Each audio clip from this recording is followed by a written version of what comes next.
He is one of the world's most influential YouTubers with millions of followers and over 500 million views on his videos. He's a best-selling author, globally recognized for making productivity, creativity, and personal growth accessible to everyone. He's built a category-defining content engine, scaled a world-class media team, and consistently stays ahead of the curve in how creators can work smarter and avoid burnout. As AI becomes one of the most transformative tools of our era, his perspective on how to use it intentionally without losing the human touch. Please welcome Ali Abdaal. Welcome. Yep. Thank you so much for having me. Absolutely, man. It's an honor to have you. And so the topic that we're talking about today is using AI to maximize productivity and minimize burnout. I would say you're probably qualified to talk about those topics, right? I don't know. Like, the thing about qualifications is that, like, you know, I don't have any kind of degree in productivity. I've just been talking about it for a long time. And it's one of those things where I guess I used to think that, like, oh, in order to teach or share your opinions on something, you had to have a qualification, because I used to be a doctor and it's very, like, qualification heavy, as it should be. But then I guess, you know, in this world of, like, knowledge work and, like, creators and stuff, you end up becoming known as an expert by virtue of talking about something. So it sort of flips it on its head a little bit. And so I always chuckle a little bit when people call me a productivity expert or like someone qualified to talk about productivity, because to me, it just feels like something I've been obsessed with and just been talking about on the internet. And now people seem to be listening, which is awesome. That is a really good point, actually, because, you know, you're right. At what point do you get the honorary degree? You know, like, how many, if you were to just, this is not to do with the exact conversation we're about to have, but like, how many hours do you think you have to get put into this in order to get that honorary degree? Yeah, I think about this a lot, like, especially because a big part, to be honest, of why I wrote my book and published it with a traditional publisher was because it basically serves as an honorary degree in a way. Because, like, if you have a book published about the thing, people automatically view you as a bit of an expert on the thing just by virtue of the fact that you've written a book about it. But anyone can kind of write a book and publish it on Amazon, and now anyone listening to this can become you could call yourself a best-selling author if you define the category, like, sufficiently like narrowly on Amazon. And so anyone can, like, if someone's a professional listening to this and they want to build their personal brand in any domain, you can in fact just get interested in the topic, write a book about it, self-publish it on Amazon, and now it basically acts as an honorary degree, which is kind of cool. But yeah. Well, it's actually a perfect segue in the first question. And the book that you showed, Feel Good Productivity, had, if your book had a bonus chapter that was written entirely by Claude or any other AI LLM type of network, what do you think it would be titled? Oh, probably something like Enjoyment Equals Efficiency. Where the whole thing would basically be just like a summary of the core point of the book, which is that when you find a way to enjoy whatever you're doing, you actually become more productive. You also become more creative. You also become less stressed. You also have more energy to give to the other important areas of your life. And now that it's been a few years since I've published the book, I really wish I'd included that kind of that formula in there. I only came across it from a guy called Joe Hudson, like, after the fact. And I was like, damn it, I should have put it in the book. That's awesome. I mean, that's something, your mantra of the book is something that I've followed for years. And it's a part of me that holds true, and I share it with everybody. And it's specifically the idea of, you have to love what you do, but more or less you have to make sure that the problem that you're solving drives you to sleepless nights, waking up early, talking to a guy across the world, whatever it may be. So as most people plug AI into tasks, you built an entire workflow around it. What was the moment that you realized AI wasn't just an assistant, but a structural shift in how you work? That's a good question. It was actually sort of, I realized the power of AI, not when I was talking to AI, but when I was talking to my team. So we've had a media team for a few years. We've got, like, a YouTube producer and a social media manager who looks after my Instagram, and, like, a guy on LinkedIn. And so, you know, video editors. So we've built up a sort of media team around me talking to a camera, which seems kind of bizarre.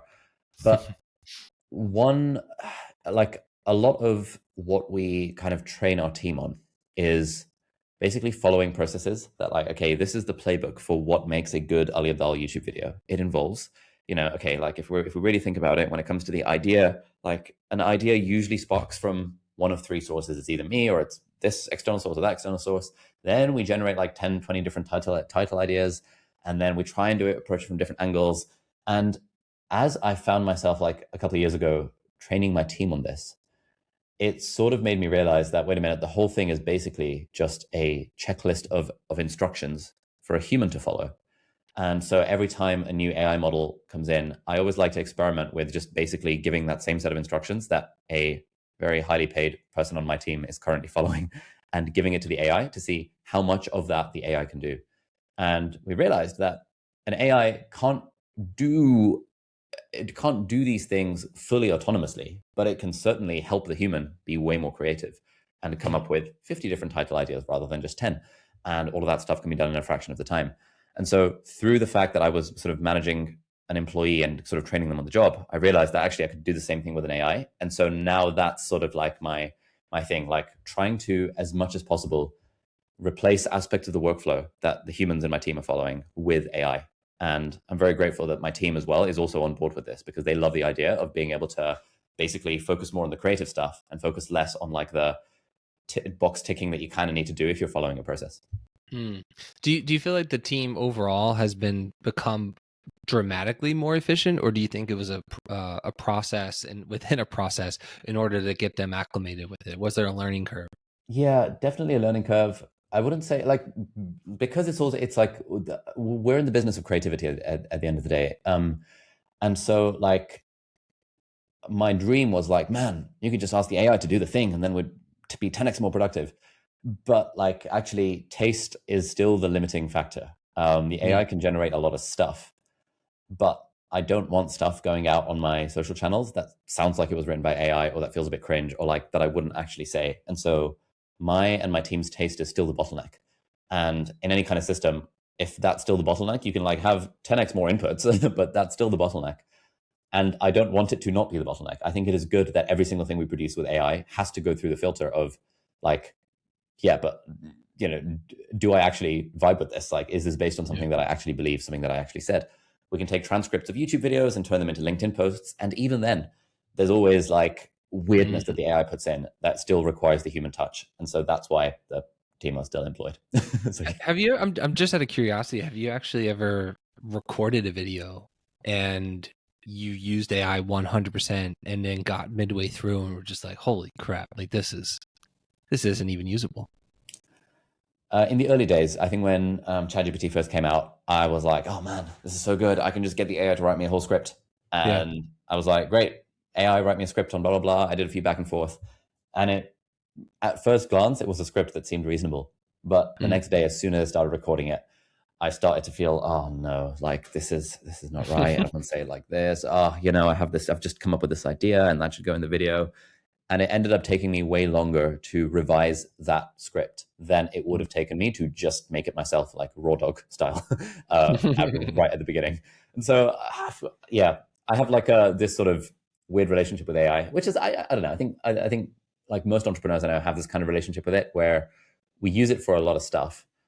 And at the same time, we're always we're always hoping it will really impress us. But often we find that it disappoints us. But I think over time, as the models get better and better, it's like there's a higher percentage of stuff that is good and a lower percentage of stuff that's disappointing, which, I don't know, at least for now, still means that there's a need for humans in the loop.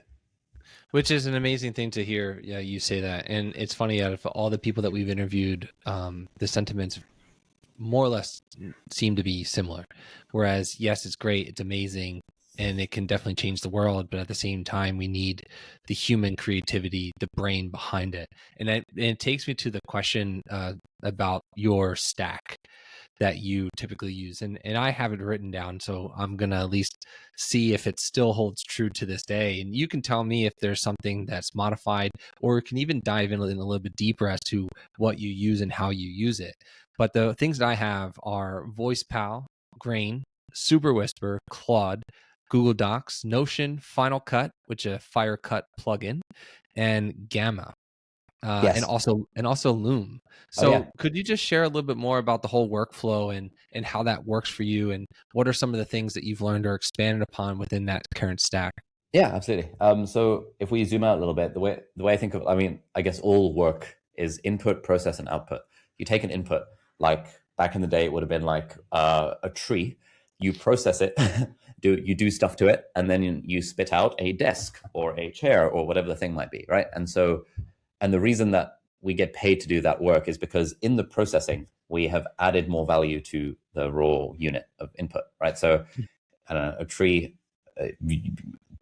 furniture companies chop down trees to make desks because they can sell the desks for more than they can sell the tree, and thus value is created. And I find that to be a useful model for this, because in knowledge work, it's still the same thing. It's input, process, output. In your guys' case, like if someone is like hiring a designer for something, the designer is taking input, i.e. random ideas and inspiration and stuff. They're processing it by drawing boxes on the page on Figma or on Photoshop or on Claude or on Lovable or whatever. And then they're giving an output to the client that delivers a particular result, and value is created. And so that's good. And so I sort of like think of the workflow in that sense. There's what are the inputs, what's the processing, and what's the output? So on the input side, I basically try and capture as much of my own stuff as possible. So for example, VoicePal is an app that my team and I have built where you just hit record, you speak to it. So I'll take it on a walk and it will generate a pretty good transcription of everything I've said. And it will ask me follow-up questions based on whatever I've said. Super Whisper is an app for the Mac. Unfortunately, my team have not built it, but it's really good. Where it's just basically dictation on the Mac. And so if I want to like write anything, I'll usually dictate it, because even though I can type pretty fast, I can speak faster than I can type, as most people can. And then similarly, like Grain is an app that we use to record Zoom calls. I mean, there's all sorts of Zoom call recorders these days.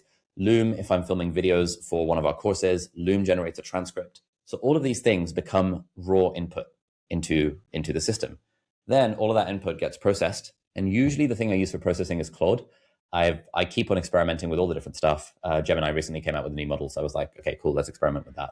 But usually Claude is my go-to for processing stuff, like taking the raw transcript of stuff that I've said and processing it so that it becomes like a copy for a landing page or a copy for ads or like a book proposal or, that kind of thing. And then the output is like, okay, what is this going to turn into? So if it's a video, then I'll film it. We'll stick it into Premiere Pro. We'll use a plugin called Firecut to speed up the editing. If it's a slide deck, we'll use Gamma to basically turn the processed stuff into slides automatically, somewhat automatically. It still requires some manual tweaks. If it's writing for one of our courses, it will go into Notion, and then it will go into Circle where we host our courses. So it's basically just a glorified input processing output machine, but AI can help with every aspect of that. How long did you think, and how many iterations have you gone through this process until you found the right fit? And I ask that question specifically because a lot of people believe, again, that I've talked to is more or less like a set it and forget it type of thing. And especially with the word AI agents nowadays, they want things as automated as possible so they don't have to do the thinking and do whatever that they want to do else instead. So like you're telling me that all of these things that you're doing, you've actually put in the hours in order to make it work for the team and for the business? No, it's always a work in progress.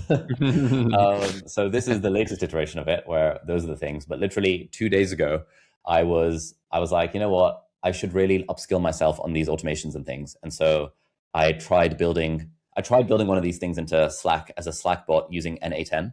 So I was like, okay, if I can just have a Slack channel where I give the Slack channel the transcription of my stuff when I'm recording this locally on my thing, on my voice memos generates a transcript.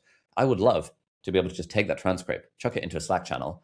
And what the AI does would automatically be to take the transcript, do some AI shenanigans to it, and help me figure out like, okay, based on the stuff that you talked about in your conversation with Jonathan, here are 10 different YouTube video ideas and 20 different LinkedIn post ideas.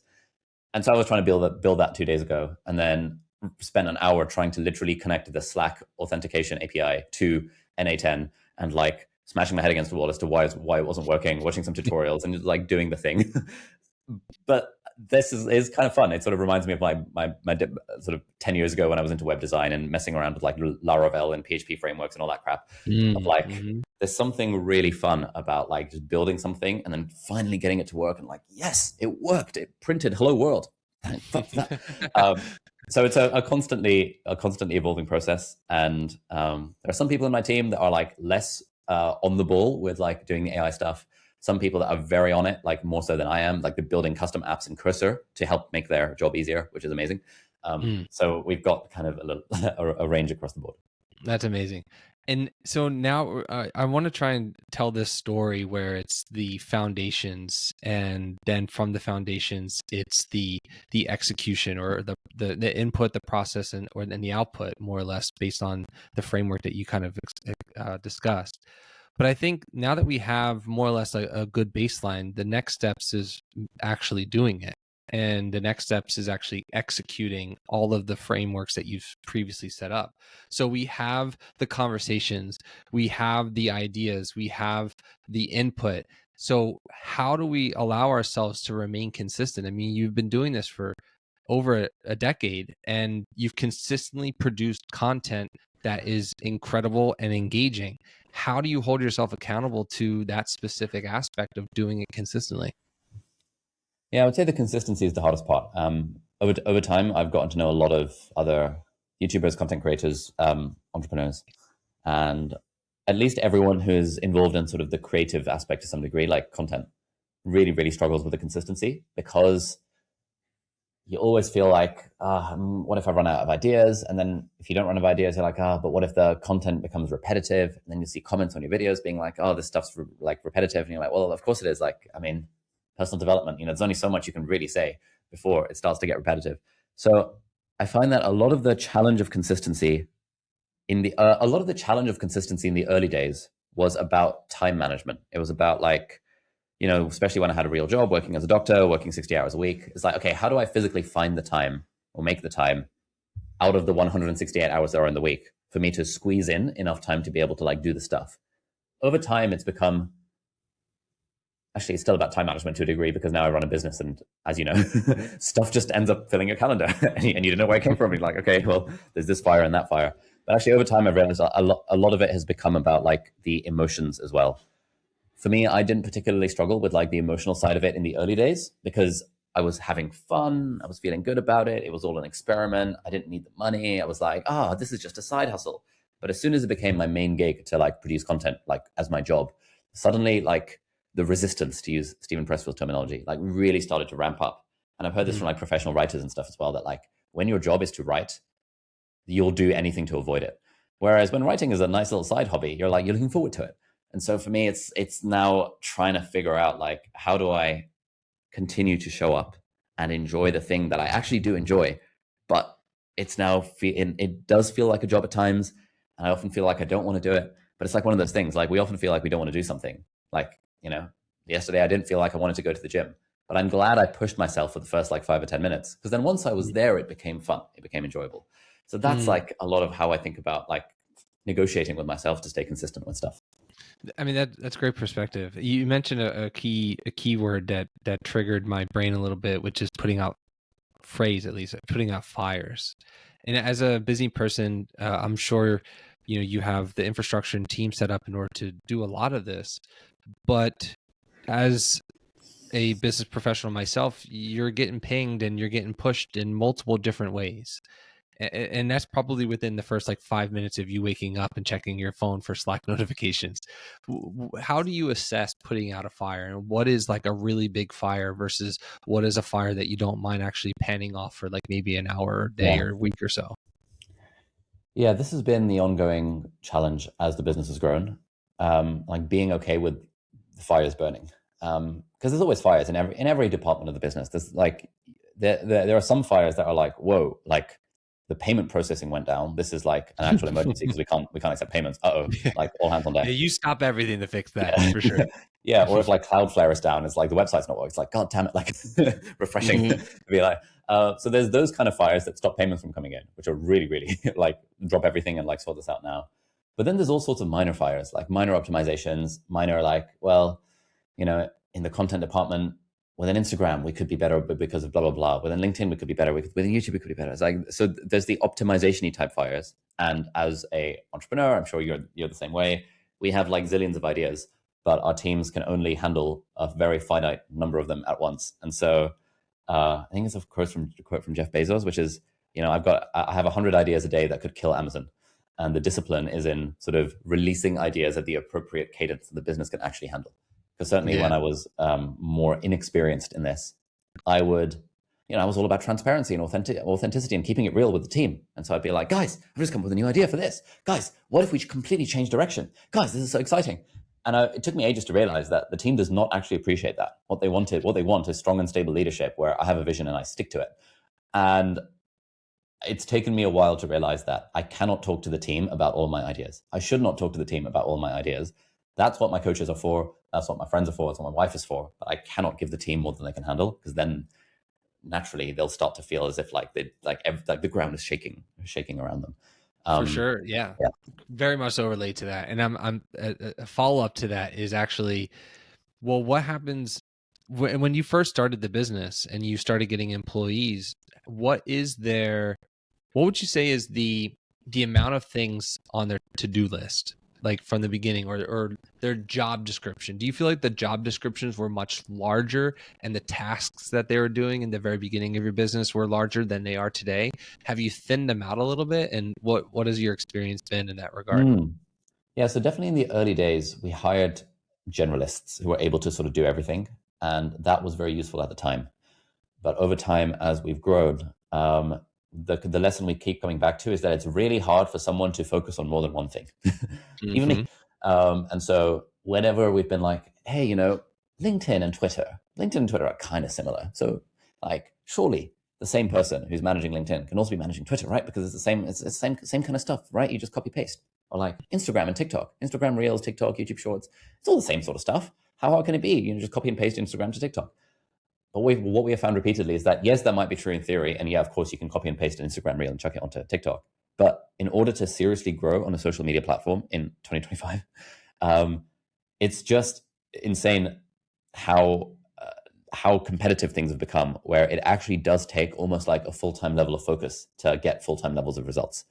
And all of the biggest media teams that we've seen, people who are really blowing up, people like Alex Hormozy, people like Dan Martell, they will have a specialist for every individual platform. And so that's kind of what we're leaning into now as well. We're like, yeah, it's really hard for the YouTube producer to also be the Instagram producer. And so let's just sort of specialize the roles so that they can both focus on that one thing and doing it really well. That's really interesting. And I'd actually be curious. While doing some research, I actually found, so let me preface this question.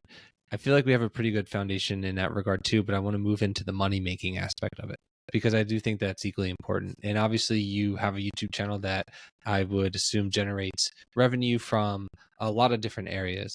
But if you were to make recommendations to people that are trying to live a life very similar to yours and in YouTube and producing content, but also translating that content into a business, would you recommend the same path that you're on now, which is the media aspects, but also the course aspect? Probably not, at least not initially. So we've got like an online business school called Lifestyle Business Academy, where we literally we attempt to take someone who's like a corporate professional in their 30s and 40s on average, who wants to start a business, and we sort of mentor them into turning that into like a 6-figure lifestyle business. It started a few months ago, and so we're in the early stages of that process. And so I'm seeing a lot of, like, we've got like 90 people in the program right now, so I'm seeing like 90 different business ideas and stuff. And everyone comes in thinking that, oh, let me just do content and I'll sell a course. And I think this is, I mean, it obviously can and does work. I just think it's a very slow path to getting to $100,000 a year or 200K or like a 6-figure lifestyle business. It takes a while. And the reason why it's slow is because the cheaper the thing that you sell, the harder it is to build a business around it.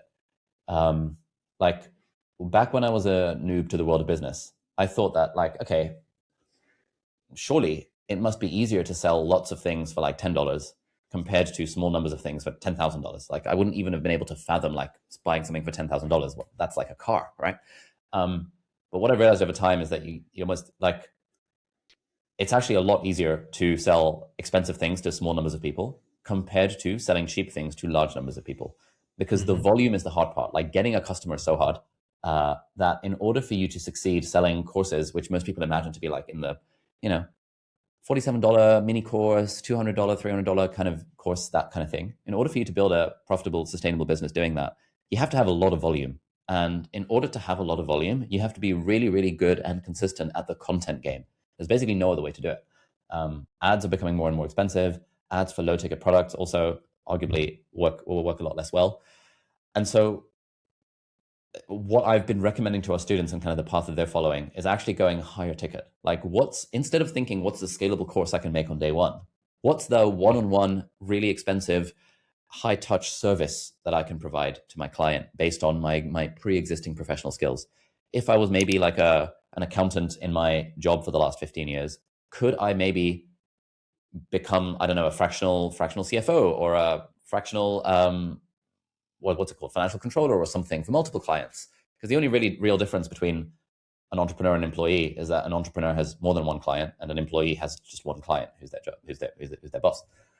And so what we're trying to get people to do is actually think of selling something for at least $2,000, because if you sell something for between 2 and 20K, you only need 10 to 50 customers a year, which is actually a lot more manageable compared to selling something for $200, where now you need hundreds to thousands of customers every year. So rather than trying to do the content into selling a course, I actually would recommend starting with some kind of business, figuring out what are your skills, who is a person that you can help, and what is a painful problem that you can solve. That's what a niche is that I would define as, like a combination of a person and a problem. Once you figure that out, like, okay, you ask yourself, do I actually like these people? Can I actually help them based on my skills? And will they pay enough money? Like, is the problem, like, do they have enough money to pay for this? And is the problem painful enough for them to pay lots of money for this? One of the people we had in our program kind of came in with the idea of, hey, we want to sell courses that help immigrants in the UK learn how to do public speaking. I was like, that's going to be really tough, because immigrants in the UK probably don't have that much money, and learn to do public speaking is not that painful a problem. Like, very few people are kept up at night thinking like, holy shit, oh man, my public speaking sucks, if they're an immigrant in the UK, like, for example. Yeah, maybe there's a small number of them, but that didn't strike me as a particularly good business idea, because the person wasn't sufficiently wealthy and the problem wasn't sufficiently painful. And then after some going through our program stuff, they sort of pivoted, and now they have a really, really, really boring business. What they do is that they help accounting firms in the UK speed up their onboarding for new clients, so that instead of it taking weeks to onboard a new client, it now takes hours to onboard a new client. And thus they have saved these boring ass accounting firms like thousands of dollars. And this is really successful for them. Like, they've got pilot projects, they've got accounting firms lined up wanting to work with them. And it's so boring. It's not as sexy. It's not as mission oriented. It's not as meaningful as, we take immigrants and we help them learn how to do public speaking so that they can land their first job. But as a beginner to business, it's a lot easier to start off by doing something boring that makes money. And then further down the line, they could, of course, do their thing as a nonprofit or do their thing as a side hustle. And I'm so glad, and they're so glad, that they pivoted from like more of a mission-oriented approach to helping immigrants learn public speaking and more into helping accountancy firms speed up their onboarding processes. So it's like stuff like that, where I think when people come in, they have the idea of either the very scalable, glamorous lifestyle business where I wake up to Stripe notifications and I haven't had to do anything, or like, oh man, I love the idea of like working with this like small group of like underserved minorities, et cetera, et cetera. And both of these sorts of businesses I think are great, but not as your first one, because you're really playing on hard mode by trying to build these things initially. It's a lot easier to make money first and then use that money and the extra profits to reinvest into the passion projects and into the nonprofits and stuff like that. Amen to that. I think that's the story that you just shared is sparked a question, which is the person, the student, I'll just name them as student, had an idea, pivoted, and turned into something profitable. Now, your background as a doctor then turned into content producer, then turned into media empire. I'm sure in the very beginnings of that transition, there were a lot of people that were questioning you, maybe you even questioning yourself. How did you navigate the idea that you are this box, that you are this, and then transitioning it to someone else? Did you find that transition relatively difficult to go from one to the other to the other? Yes, very much so. So like in the UK, you kind of decide to apply to med school when you're like 14 years old. So at the age of 14, I was like, okay, I've got to pick my GCSE subjects for school. So I need to do, like medicine. And then you have to start like doing work experience and like ticking all the boxes and doing the exams and blah, blah, blah. And then you get into med school. And then in med school, you follow this like yellow brick road. And so I was like, preparing for med school for 4 years, actually in med school for 6 years, working as a doctor for 2 years. And so my entire identity was entrenched in this thing of I'm a doctor. And when I started doing YouTube videos as a side hustle, that was fine because it's just a fun thing I do on the side. But when it got to the point where I was seriously contemplating like leaving medicine for good to focus on being like a freaking YouTuber, for goodness sake, like I had all these like narratives around, man, if you quit being a doctor, you'll be just a YouTuber. You'll be like all these other bloody influencers. You won't have any value to add. What if the YouTube channel dies? Like, what are you going to do then? I mean, the answer is I can always go back to medicine if I want to, but like, the mind likes to act as if we're going to end up broken, homeless, and alone forever. And what it took was, firstly, I was actually being interviewed on Lewis Howes's podcast, The School of Greatness, and he was talking to me about like passive income ideas, and this was like 2021, and halfway through the conversation, it turned more into a coaching session where he was coaching me through getting over the emotional hurdles I had to leaving medicine and dropping the identity of being a doctor. And he kind of helped me realize through that conversation that actually the reason I was holding on to the label of being a doctor is because I just had a lot of fear that if I didn't have that label, that I would have no value to add, and that I might end up broke. And so working through that with like, trusted mentors and friends and stuff made me realize that there's just no reason to continue to stay in medicine. The only reason I'm doing it is number one, fear, and number two, like the prestige associated with the label of being a doctor. And since then, I've spoken to a lot of people in similar sort of, successful on paper, like lawyers, doctors, accountants, consultants, who also feel I'm a Googler, and so it's my identity. Or like, oh man, I've been at McKinsey for 6 years, and so that's my identity. Like people see me as the McKinsey guy, the guy who made it. And then when they start feeling unfulfilled with those things, it's really hard to like feel as if you're disappointing everyone that you know by no longer being the Goldman guy or the McKinsey guy or the doctor or that kind of thing. So I think I found it to be surprisingly common amongst people I know. Yeah, for sure. And now that the business is growing, the fear of losing a channel and the fear of being homeless and poor for the rest of your life, you have a business and you have people that are in the business, and not only that, but you have a family.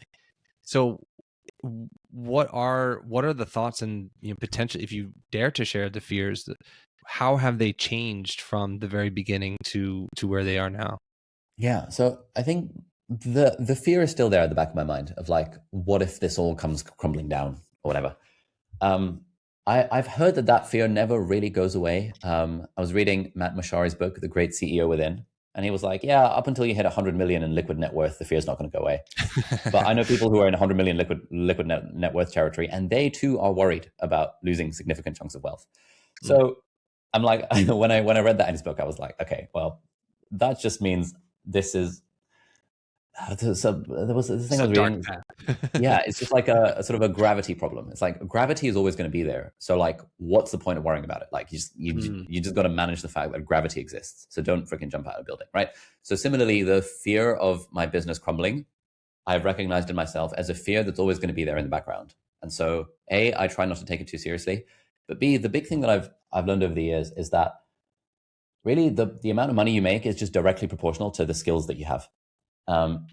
Back when I was a doctor, the only skills I had were the skills of being a doctor. I did not know how to actually make money. I did not know anything about marketing or sales or finance or operations. I didn't even know what those words meant. If you'd said marketing to me, I would have thought billboards. If you'd said sales, I would have thought what, like used car salesman in like Better Call Saul or something like that. That was my conception of these things. I had no idea what a funnel was. I had no idea what like conversion rate meant. And over time, as I've grown the business, and this is the pattern I've seen in lots of other people as well, over time, you just develop so many skills. And the skills, there are certain skills that make you money and certain skills that don't make you money. Like, being a really good guitar player, unless you're like professional levels, is unlikely to make you a lot of money because guitar is not a particularly high income skills. But being a really good copywriter or a full stack developer or a full stack designer makes you a shit ton of money because those are high income skills that businesses with money are willing to pay lots of money for. And so over time, as you grow your own business, you actually develop these high income skills. And so now I'm like, if I lost my YouTube channel overnight, I'm pretty sure I could build a 6-figure lifestyle business within probably 6 months and probably grow to 7 figures within probably a couple of years, even without any audience, because I feel confident enough that I've got the skills. And That's cool.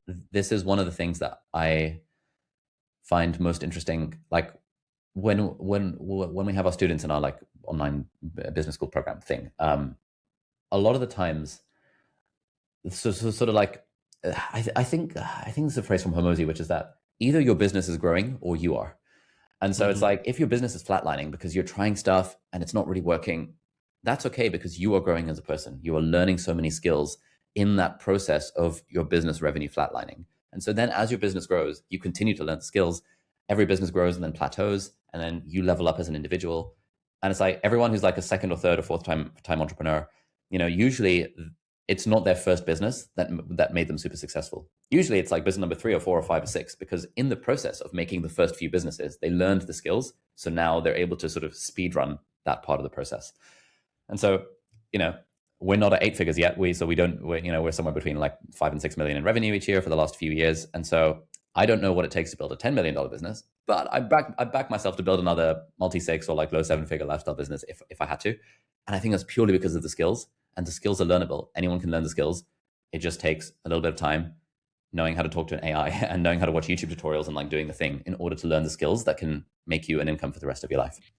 It's really cool to hear you say that, and I was actually trying to find a way to weave this question in, but I finally found an opportunity to do so. One of the things that I admire most about, obviously, and there's a lot of things I admire about you specifically, but one of the ads that you're producing is like, listen, this course is going to be, or this training program is going to be $290 whatever dollars, right? And if you don't find value in it, we'll give it to you for free.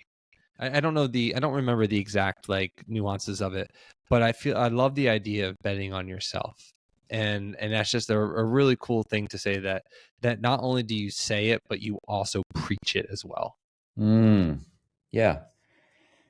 Yeah. I think that's one of the like a lot of people I speak to are really worried about like starting their first business or like selling stuff on the internet. And to your point around this sort of, we'll give it to you for free, I found that just offering a guarantee on literally everything you do, they're like, hey, try the thing out. If you don't like it, I'll literally give you your money back. The way we phrase it on the website is the help Ali sleep at night money back guarantee, which is that like, Jonathan, let's say you were to buy one of our products and you didn't like it. I would literally lose sleep over that because I care too much about what other people think of me, possibly that's why I became a YouTuber. And so if you're not vibing with our product, literally just email us and we'll give you your money back, because my sleep is more important to me than holding on to your money. And so that's kind of how I talk about it when like we put stuff out there, and it just takes the pressure off, because otherwise it feels very high pressure, like releasing a product, because what if people don't like it? But if you just give them a guarantee and they can get the money back, now the only people that have paid you for the product are the ones who actually want it. And then people are always like, oh, but what if loads of people abuse the guarantee? I was like, okay, fair enough. But like, let's cross that bridge when we get to it. Like, it's not a problem to worry about right now at the start of the journey. I love it. I love this. We're weaving a lot of the themes in, and I'd be remiss to not at least ask this question. And we're approaching the end here, and the one thing that you said is the 2 to 20K marker in terms of service offerings is like the sweet spot where you probably want to be in order to grow the business as fast as possible. But, and we could probably talk about another 45 minutes just about this topic alone, but what is high value to you? So you have this $2,000 service, you have this $20,000 service. What does value even look like? Yeah. So Alex Hormozy's book, $100 million Offers, has a sort of value equation here. It's a really good book. Everyone should read it if they're trying to sell stuff. To me, it's sort of like basically just trying to put a number on how much something is worth to someone else. So in the sense that if you were to, like, if we use a super basic example, so let's say you are running a conversion rate optimization agency, right, where your job is to just help a website increase its conversions by just a little bit. This is what one of my team members does. We've hired a CRO agency for this sort of thing in the past. And what they say is that, like, hey, we'll run some tests on your website, and we promise on average you'll see $100,000 a year uplift in revenue by the tweaks we're going to make on your website. Our fee is $10,000. It's like, that seems totally reasonable, right? Like, I'd be very happy to pay 10 grand in order to make 100 grand. I'd also be very happy to pay 20 grand in order to make 100 grand. I'd be even more happy to do like a percentage fee where if there were to be like performance based only, where it's like, hey, you don't pay us anything unless we increase your revenue from baseline, and we just want like 20% on that. I'd be like, okay, takes the risk off of me. But that then could become a $20,000 a month contract if the CRO agency is working with a sufficiently big business. It could become a multi-million-dollar contract if the CRO agency is working with an even bigger business. So it's generally like business on easy mode is when your service helps someone else make money or save money. I have friends who run these sorts of online business school programs as well, and they basically only allow people to build a business that either helps another business make money or save money. Because a lot of people come into our program and into these sorts of things thinking, I want to be a life coach. I want to be a mindset coach. I'm really good at helping people find their purpose. And this is all well and good, but it's very difficult to sell those sorts of things for like 2 to 20K because it's very hard for the prospect to see the value in that. But, I help your accounting practice save 10 grand a month based on automating the onboarding process. It's like, okay, it's boring, but that's the sort of thing you can easily charge 2K a month for. We've got a guy who's like, I help your I help your AI, your enterprise AI become more security compliant if you're a big company in Canada. And I'm just like, okay, people would pay tens of thousands of dollars for that because he's targeting the sorts of businesses for whom making their AI enterprise deployment more compliant in Canada is actually a painful problem for them that keeps them up at night. They're like, shit, how do we do this? And this guy's offering it for like 50 grand. Of course they would pay 50 grand for that. So this is the sort of thing. I think one of the issues is that, and the reason people struggle with this is because mostly you and I, we're like normal people, like especially before we started our businesses, and normal people, normal consumers are just not aware of the enormous service-based economy that there is out there. For us, if we imagine spending money on something, it's like, oh, I spent $1,000 on an iPhone and I have like $100 keyboard and I bought like this $10 deck of cards so I can do card tricks while I'm doing a fireside chat. And I've got this bottle, which was like 20 quid. And now if I get the limited edition, it's 40 quid. It's like, we're thinking in those sorts of numbers. And as normal people, when we think 10K plus, we think of a car. And when we think 100K plus, we think of a house. But in most developed countries, actually large chunks of the GDP is actually a service economy of like businesses helping other businesses make more money. So all of KPMG, Deloitte, PwC, Bain, McKinsey, all of these like consulting firms, these accounting firms, these law firms, it's all just a pyramid scheme where they're helping other big enterprises make even more money. And the amount of money that's exchanged in these sorts of contracts, it's utterly absurd. As you know, I have lots of friends, as I'm sure you do, who work in consulting, where they're like, I can't believe McKinsey is charging the client this much for what is basically like a 21-year-old who's fresh out of college to just like use AI to make some PowerPoint slides. What the hell is up with that? And there's just this enormous world of businesses throwing money at other businesses to help them make more money. And when you see that, you start realizing, oh, I could totally build something within that industry. But if you don't see that, and you haven't been told that 2 to 20K is a sweet spot, you'll think, what's my passion? Oh, my passion is helping immigrants learn to public speak. What's my passion? My passion is helping people find their purpose. And it's just very hard for someone to see the value of finding their purpose, unless they're like a multimillionaire CEO, in which case for them, finding their purpose is worth a lot of money. So it's sort of this thing where it really depends on the person, and it also really depends on the problem. Relationship therapy, for example, I have a relationship therapist. He charges like $100 an hour, but Esther Perel is the world's most famous relationship therapist. She only works with billionaires, and she charges like $1 million a year, right? It's fundamentally the same sort of service, relationship therapy, but to a billionaire, saving their marriage is a far more high value in terms of monetary value thing compared to me, because I'm not a billionaire. So even though, of course, I want to save my marriage if my marriage was in shambles, I'm not willing to pay millions of dollars for it because I don't have millions of dollars to spend on that. But a billionaire is totally willing to pay millions of dollars for that.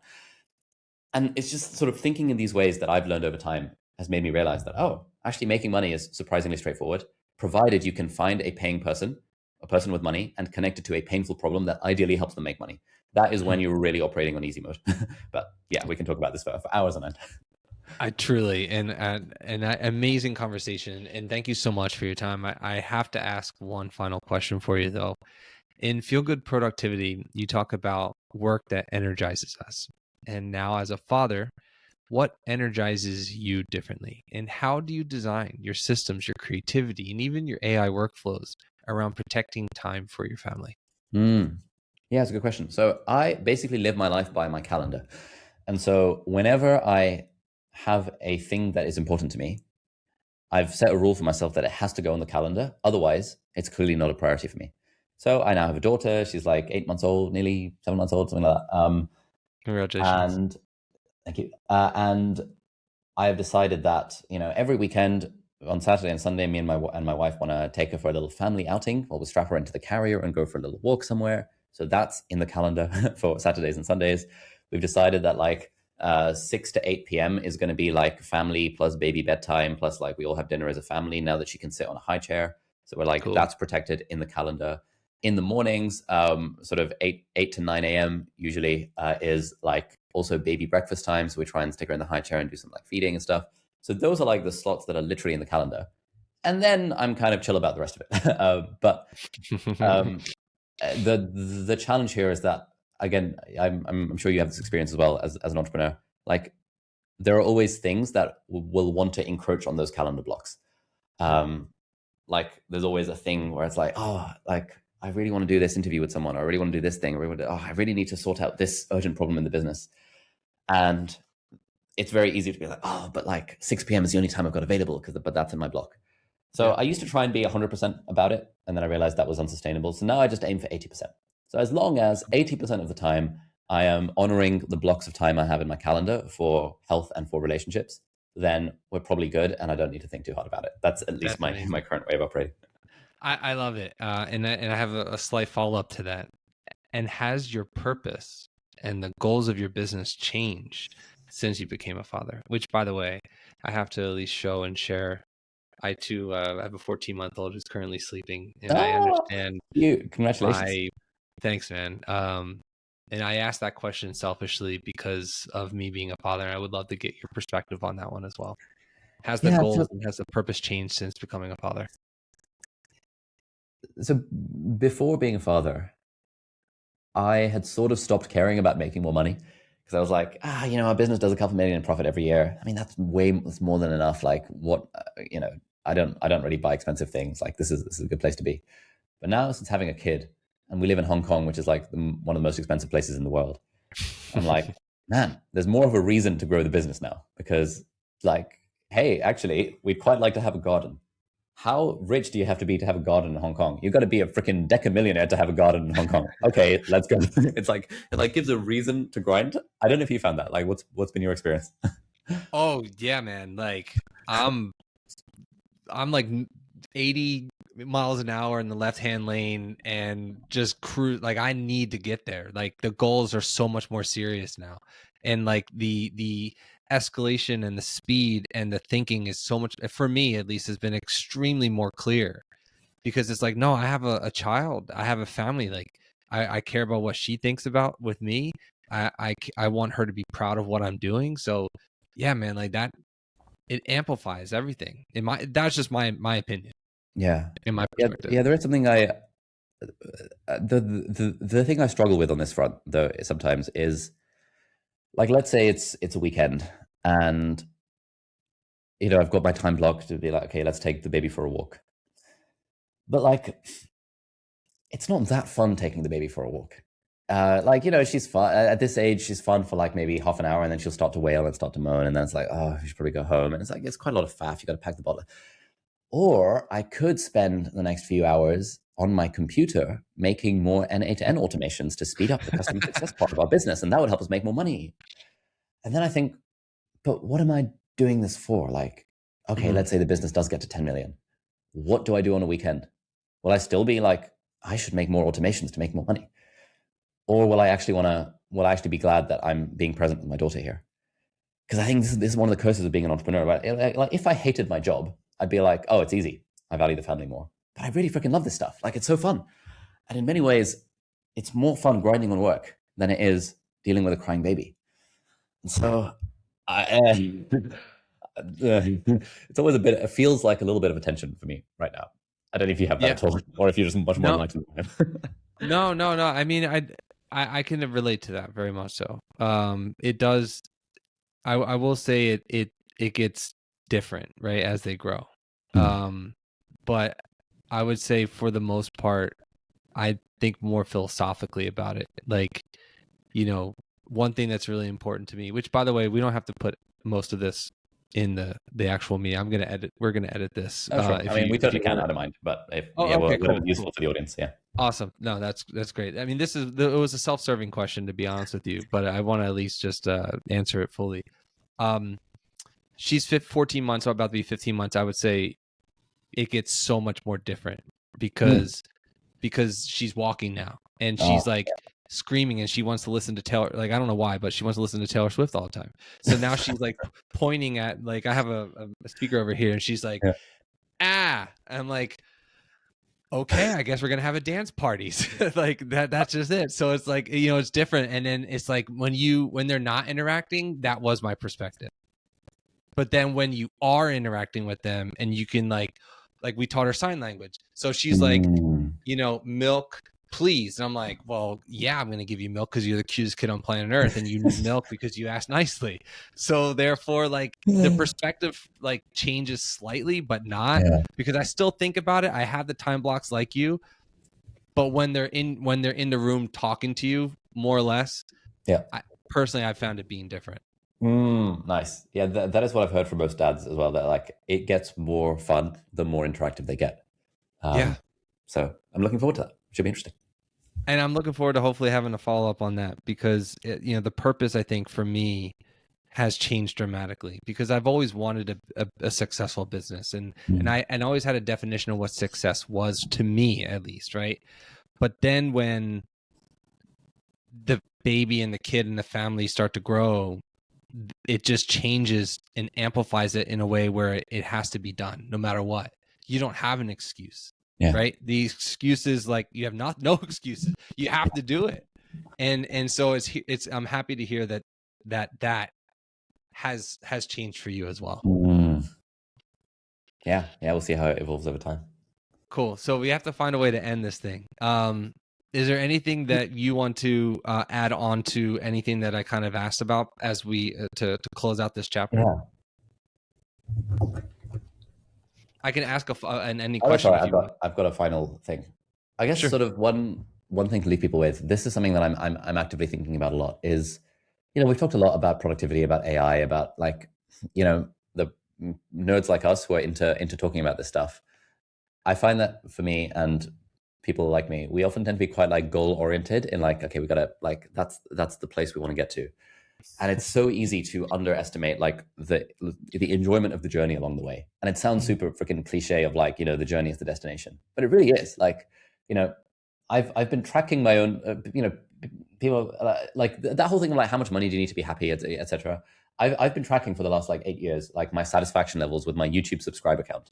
And I can honestly tell you that like up until about 5,000 subscribers, every new subscriber felt like, yeah, but there's no difference in the feeling between 5,000 subscribers and 6.5 million subscribers. It all feels the same. It all feels like a lot.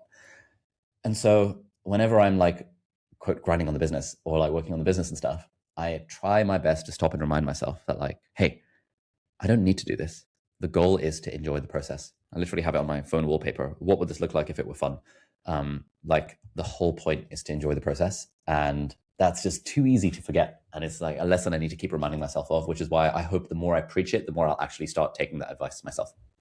Amen. I think that's wise words to end this on. Ali, thank you so much for your time. We're eternally grateful for everything you've done for the community, for the business community, the world, and beyond. So thank you, Ali. Thank you so much. Nice. Good stuff.